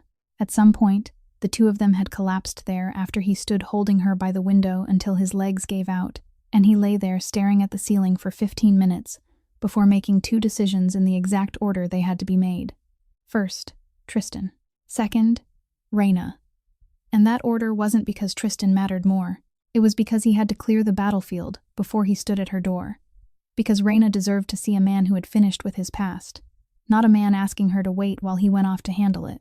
Vance made 2 phone calls. Only 2. To the only men he knew were loyal not because of money but because of Francesca. Because of the old Moreno family, the kind of loyalty built from 30 years of eating at the same table, not from envelopes full of cash. And he told them that today he would appear at the restaurant on Randolph Street at 11 o'clock, standing, seeing, walking, and he needed them there when it happened. At 11 that morning, in the basement of Moreno's on Randolph Street, in the concrete room with the long wooden table where Tristan had been sitting at the head of weekly meetings with the captains, ever since Vance had become blind and paralyzed, 14 men were seated. Tristan was in the main chair, the chair that 5 years earlier had belonged to Vance's father, and 5 weeks earlier had belonged to Vance, and Tristan was sitting in it with the ease of a man who believed it had always been his. The basement door opened. Vance walked in, standing. No wheelchair, no black glasses, gray eyes open, sharp, looking straight ahead, black jacket, white t-shirt underneath, jeans, boots, no suit, no tailored armor, nothing flashy, just a 36-year-old man walking into the room on the 2 legs everyone had been told were gone 5 weeks earlier. 14 men froze, 14 pairs of eyes widened. 14 minds processed the information at different speeds, but all reached the same conclusion within 2 seconds. The boss wasn't blind. The boss wasn't paralyzed. The boss was standing. And the boss was looking each of them directly in the eye. Tristan Hale sat at the head of the table, and the color drained from his face. Not pale, but white. White as paper. White as a man who had just watched his own death walk into the room in boots and a black jacket. Vance didn't shout. Didn't draw a gun. Didn't slam the table. He only walked slowly to the head of it, stood across from Tristan, and spoke in a low, even voice. The voice his father had used when passing judgment. The voice Vance had learned was more frightening than shouting, because shouting meant a man had lost control, and a low voice meant the decision was already made. "I know everything," Vance said, "from the meeting in Chinatown with Kowalski, to the deal dividing the Southern Territory, to the plan to clean me up, to the knife on Thursday night, when you stood behind my wheelchair in the dark and held it for 3 seconds before putting it away."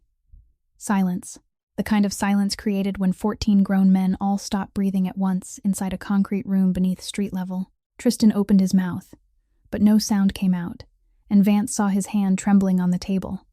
That hand, that dry palm that had shaken his hand after 14 minutes and then walked away. now trembling. The two bodyguards loyal to Francesca stepped to either side of Tristan, and he was hauled out of the chair he had warmed for 5 weeks, pulled out of the room without violence, because Tristan Hale was the kind of man who could be brave standing behind a blind man in the dark with a knife, but not brave enough to face the consequences in daylight. As Tristan was taken to the door, Vance added one more sentence, not to Tristan but to the entire room. Starting today, the Moreno organization goes fully legitimate within 2 years. Every illegal route gets shut down. Every blood debt gets closed. Not because I've become a saint, because I have 2 6-year-old children, and I don't want them growing up reading their father's name on the evening news. No one objected, not because they agreed, but because when the man who walks into the room on 2 legs they thought were dead tells them something, the smartest thing to do is listen, and Vance knew that silence of compliance was only temporary, knew some of them would resist, knew the next 2 years would be harder than the 10 that came before, but he wasn't doing this because it was easy. He was doing it because of 40 pounds on his shoulder at 2 a.m, and the voice of a child saying, "Dad breathes different," and the scent of Walgreens soap and a parking lot on Halsted Street, where he owed a dead man a debt that could never be repaid, but could at least begin to be repaid. That afternoon, Vance drove to Pilsen, not in an Escalade, not in a black Suburban with tinted windows, but in an old 2014 Ford F-150 he had bought in cash from a used car lot on Western, the kind of truck that vanished into the neighborhood because half the men in Pilsen drove the same one. He wore a t-shirt, jeans, sneakers, nothing on him that said he owned 4 restaurants, 2 casinos, and a network the Federal Bureau of Investigation had been tracking for 8 years. He parked 2 blocks away, walked, climbed the stairs to the 3rd floor, a narrow stairwell with yellow paint peeling from the walls, the smell of food from different apartments blending into one common smell of cooking and living, Spanish-language television from the 2nd floor, corrido music from the 1st, and at the end of the 3rd floor hallway, a blue door with a Spider-Man sticker on the lower right corner, right at the height of a 4-year-old child's hand. Vance stopped in front of the door. He stood there for a while without counting, because this wasn't a moment for counting. This was a moment for breathing, and reminding himself that he had brought nothing, no money in his pocket, no promises on his lips, no power that this blue door would care about. He knocked, 3 soft knocks, small footsteps inside, fast, running. Then the door opened, and Miguel stood there, 4 years old, black hair, wide eyes, wearing a T-Rex shirt, looking up at Vance with the expression of a 4-year-old seeing someone familiar but wrong somehow. "Are you the blind man?" Miguel asked, tilting his head, because every time he had seen Vance at the penthouse, he had been wearing black glasses and sitting in a wheelchair, and now here he was, standing at the door with no glasses and no chair, and the memory of a 4-year-old needed a moment to catch up. "Yeah, but I'm not blind anymore," Vance said, and the sentence was both truth and lie, and he didn't know what to call it. "You're not blind anymore? That's good. Mommy says being blind is really hard," Miguel said, then turned and ran back inside, and Vance heard the small voice shouting into the apartment, "Mommy, the man who isn't blind anymore is here." Another set of footsteps, slower, heavier, not heavy from weight, but heavy from exhaustion. The footsteps of someone who had come home from the evening shift at the bar on 18th Street and hadn't even changed yet, and Raina appeared in the doorway behind him. No makeup, hair loose, old white t-shirt, gray joggers, the dark circles beneath her eyes deeper than the last time Vance had seen her, and she stood straight, always straight, no matter how much the world put on her shoulders, because standing straight was the only way Raina Solano knew not to fall. The two of them looked at each other. For the first time, Vance looked at Raina knowing that she knew he was looking, not through black glasses, not through fake blindness, not with any layer between their eyes, and the distance between the blue threshold and where she stood was only 3 feet, but it held a dead husband, a lie that had lasted for weeks, and every enchilada dinner she had cooked for a man who had been measuring her heart without her knowing it. "I didn't bring anything," Vance said, his voice not broken the way it had been the last time at the dining table, but not steady either, somewhere in between, the voice of a man trying to speak honestly without much practice at it. "No money, no promises, no lawyers, no plan. I came because if I didn't, I'd stay the man I've been for 36 years, and I don't want to be that man anymore." Raina didn't move. Her eyes weren't warm, but they weren't steel the way they had been that morning either. They were somewhere between the two, in that place where she was still deciding. "You think showing up at my door one time changes your whole life?" she asked, her voice low, not bitter, not soft. "No," Vance said, "but not showing up guarantees nothing changes at all." Silence. The sound of Spanish-language television floated up from the floor below. Miguel's voice came from inside, asking whether a T-Rex could bite Spider-Man. Then Miguel ran back out, tugged on his mother's hand with a small palm sticky from juice, and said, "Mommy, let him come in. It's cold outside." It wasn't cold, not really. November in Chicago was cold, but the third-floor hallway wasn't colder than any other place Miguel had ever stood. But 4-year-olds don't need precise reasons to be kind. They only see someone standing outside a door and want that person inside, because outside is lonely and inside isn't. Raina looked down at her son, then back up at Vance, and she didn't say come in, didn't say go away, didn't say anything at all. She only pushed the blue door open another 6 inches. Not wide, not an invitation, just 6 inches. But in the world between these two people, where a door had once been shut completely and had every reason to stay shut forever, 6 inches was an ocean, the distance between never and maybe, between ending and beginning again. And Vance stood there in front of those 6 inches of open door and understood that it was more than he deserved and exactly what he needed in order to know that the next step wasn't walking through the door. It was becoming the kind of man one day worthy of having it opened all the way. Those 6 inches didn't open any wider right away. They stayed exactly the same through the first week, which meant Raina didn't call, didn't text, didn't come to the penthouse, and Vance didn't call, didn't text, didn't go to Pilsen, because he understood that 6 inches was permission to wait, not an invitation to come closer. And if he pushed even 1 more millimeter before she was ready, the door would close all the way this time and there wouldn't be a third chance. In the second week, Vance drove the old Ford F-150 to Pilsen, parked 2 blocks away, walked up to the 3rd floor, knocked on the blue door with the Spider-Man sticker, and when Miguel opened it and shouted, "Mom, the man who isn't blind anymore is here again." Vance said he had only come to ask whether Raina needed him to take Miguel to Harrison Park, because he had heard she had an afternoon shift at the bar today, and Miguel's grandmother was in the hospital for her 4th round of chemotherapy. Raina stood behind the door and looked at him for 10 seconds, weighing him, then said, "Bring him back before 5. He's allergic to peanuts, and if you give him junk food, I'll know because he doesn't know how to lie." And that was the first time she had said more than 2 sentences to him since the morning she walked out of the penthouse.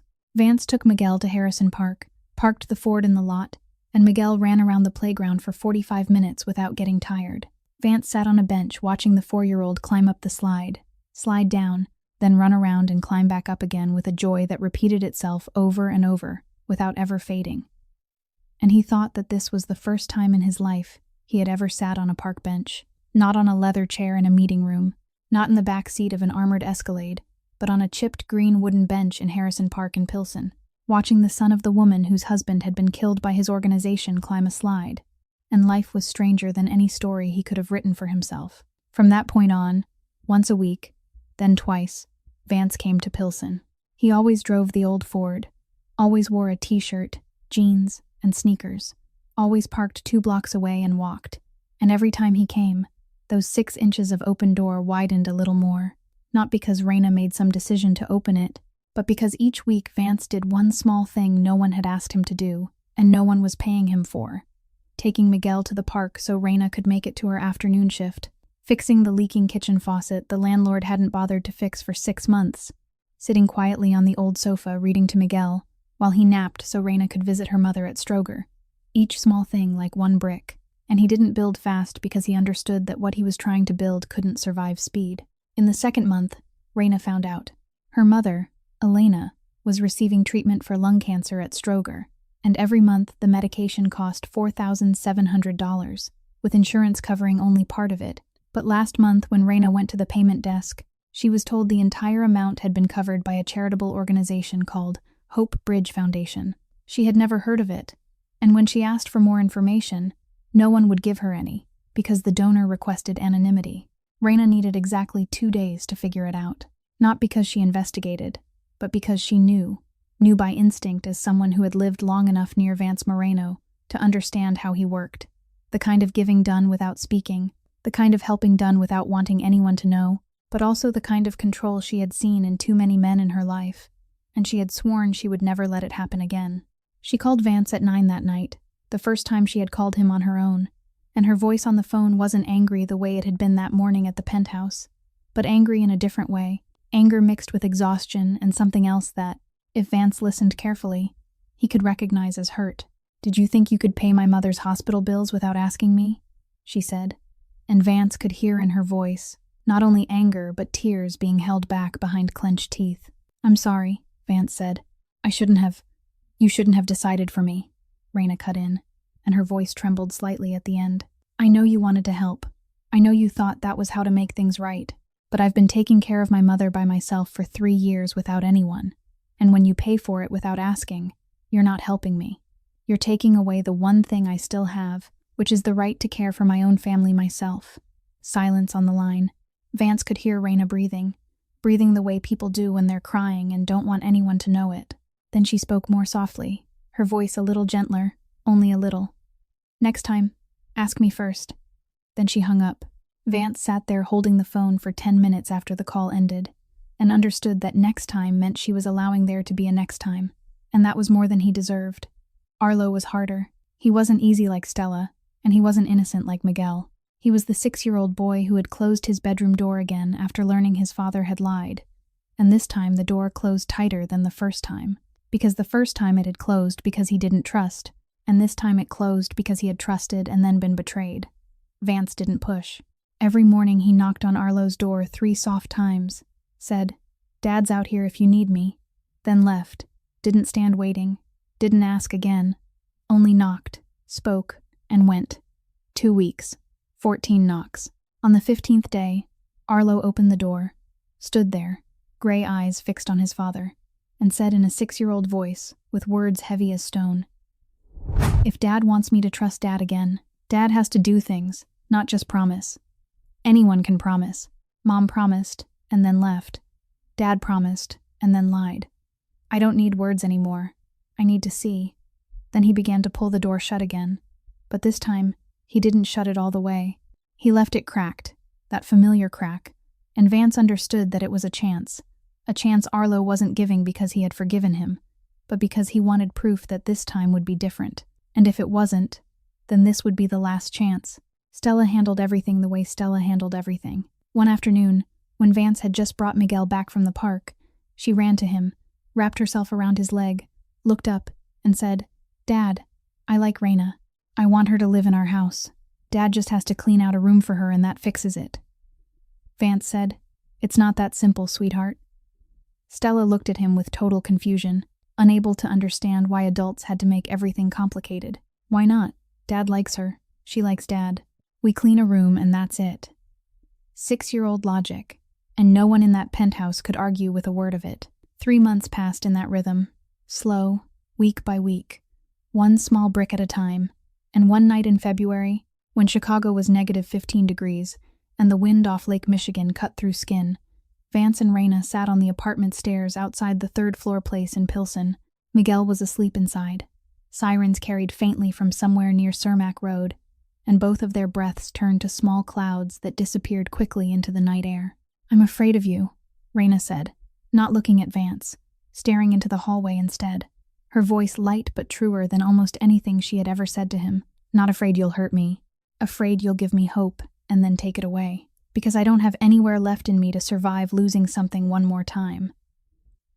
"I'm afraid too," Vance said, looking in the same direction. "Afraid I'm not worthy of what you're giving me." "You're right, you're not," Raina said, and the sentence wasn't bitter and it wasn't gentle, it was only true. Then after 5 seconds she spoke again, more quietly, "But my husband, Andres, whatever he was, whatever he did to me, he taught me one thing before he died, that you don't abandon someone who's alone, no matter who that person is, even if it hurts. I hate that he isn't here to see what this turns into." Silence. Not heavy silence, not steel silence, soft silence. Silence with enough room for both of them, and for the people who were no longer there too. For Andres, for Eddie, for Ray, for Old Man Moreno, for all the names that had disappeared so these 2 people could sit on these stairs tonight. Raina leaned her head against Vance's shoulder. She didn't turn toward him, didn't look at him, only leaned, letting the weight of her head rest on his shoulder. Light. Lighter than a gun, lighter than a briefcase, lighter than anything Vance had carried on his shoulders in 36 years, yet heavier than all of it, heavier than the Empire, heavier than every contract, heavier than every oath of blood loyalty, because this was the weight of a woman who had every reason in the world never to touch him again, and still chose to rest her head on his shoulder on a cold stairway in Pilsen, while sirens wailed far away, and Chicago didn't care. Vance didn't move, didn't hold her, didn't turn, didn't speak. He only sat there, breathing slowly, feeling that weight, and thinking that if his whole life were reduced to a single moment worth having lived for, then maybe it would be this one. 1 year later, Vance sold the penthouse on the 47th floor. Not because he needed the money. He was still rich. Moreno Holdings was still running. The 4 restaurants were still open. The 2 casinos were still operating. Only now everything was either legal or on its way to becoming legal, and every month Vance signed off on shutting down one more old route, the way a man unfastens each wire from a bomb he had strapped around his own life for 10 years. He sold the penthouse because 6,500 square feet on the 47th floor wasn't a home. It had never been a home. It was a symbol of power he no longer wanted to carry, and 3 children didn't need a symbol. They needed a backyard. The new house in Lincoln Park had 4 bedrooms, 2 floors, a backyard with a maple tree whose leaves turned red in the fall, 20 minutes by car from Pilsen, 2 blocks on foot from Lincoln Park Elementary School, and 30 minutes from Stroger Hospital where Raina's mother was being treated, if traffic wasn't bad. The decision to buy the house wasn't a proposal, wasn't a grand declaration. It was a 3-hour conversation in the small kitchen in Pilsen, with 3 children sitting around them, cold pizza on the table, and each person saying what they needed. Arlo said the house had to have a garage, because Francesca had bought him a black Schwinn bicycle, and he needed somewhere to keep it or it would get stolen. In Chicago, if you leave a bike in the yard, it's gone in 2 days, he said in a 7-year-old voice that sounded 37. And Vance said, okay. Stella said her room had to be painted purple. Not light purple, but dark purple. Purple like the princess cape in the movie. And Vance said okay. Miguel looked around the table, waited until everyone else had finished, then announced with the complete confidence of a 5-year-old that he wanted a dog. Raina said no. Miguel lowered his standards to a fish. Raina said she'd think about it. Miguel looked at Stella. Stella looked at Miguel. And the 2 of them nodded at each other with the kind of allied nod adults never managed to decode. But Vance saw it, and he knew that fish would become dog within 3 months, because when 2 children form an alliance, adults don't stand a chance. Moving day came on a Saturday in September, sunny, with just enough wind off Lake Michigan to carry cardboard boxes without making anyone sweat too much. There was no professional moving company.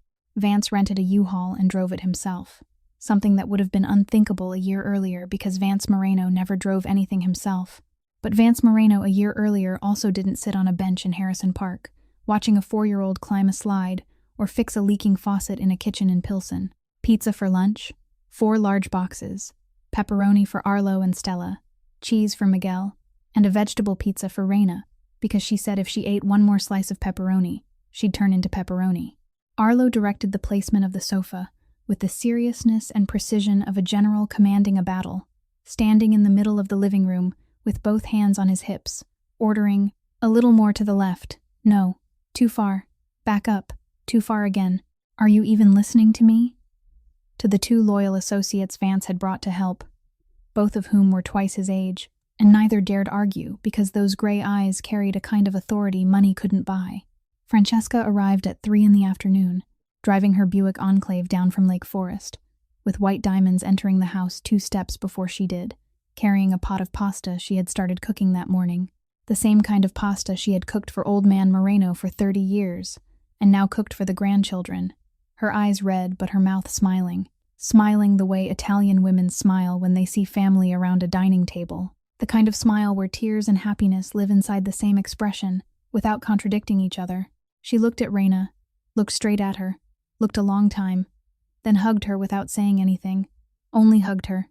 And Raina stood stiff for 2 seconds before hugging her back, because Raina Solano wasn't used to being hugged by an older adult without a request attached, and Francesca hugged with no request, only welcome.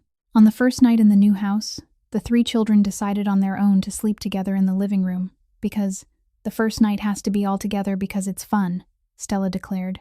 And no one objected because no one wanted to be alone on the first night in a new house, where the smell of paint still lingered and nothing yet fully belonged where it stood. Arlo spread blankets on the floor. Stella claimed the sofa. Miguel lay between the two older children holding a teddy bear that was actually Stella's, but Stella lent it to him, just for tonight. And the three children lay there whispering, giggling, then quieting down, then sleeping. In that order. Miguel first, Stella next, and Arlo last, because Arlo always slept last, because he needed to know everyone else was safe before he let himself close his eyes. Raina and Vance stood in the new kitchen, a kitchen smaller than the penthouse kitchen, with no granite island, no $80,000 air filtration system, only white cabinets, a laminate counter, and a window looking out into the backyard where the maple tree stood still in the night, with chaos all around them. Unopened boxes, dishes stacked on the counter, Francesca's pasta pot forgotten on the stove, and in the middle of that disorder the two of them stood side by side looking out the window with that very specific satisfaction of people who have built something with their bare hands, failed, and built again. "Do you think it'll be okay?" Raina asked, her voice light, not worried, only asking, the way a person asks when they've lived long enough to know that things can stop being okay at any moment. Vance looked at her, really looked, with the eyes she knew could see now. No black glasses, no layer between them, only the gray eyes of a 37-year-old man looking at the 28-year-old woman he had almost lost through stupidity, and almost managed to keep by learning how to be less stupid. "I think I've been okay for a long time," he said. "It just took me time to dare to call it by its name."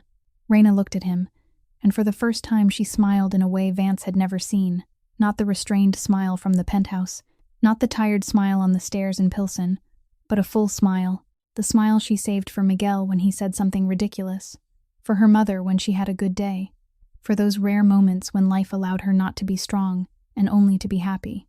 She stepped closer, and Vance stood still, because he had learned that sometimes standing still is the strongest thing a man can do, and Raina rested her forehead against his. Light, warm, their foreheads touching in the new kitchen among stacks of cardboard boxes, and the world outside kept moving while the two of them stood still. "Thank you for coming back," she said softly. "Thank you for opening the door," he said.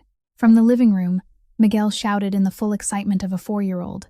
"Mom, I found the fish!"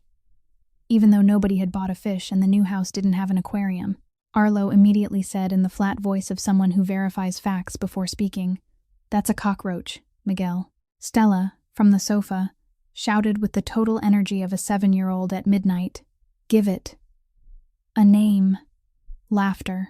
3 children's laughs burst out at once in the living room, and 2 adult laughs broke loose in the kitchen, and those 5 laughs met in the hallway, bounced off the freshly painted walls, rolled across the wooden floors that didn't yet have rugs, touched the ceiling where no light fixture had been hung, filled every corner, every crack, every room, and the house in Lincoln Park, the house that until that morning had only been walls and roof and the smell of paint, became a family at the exact moment that laughter touched the final wall.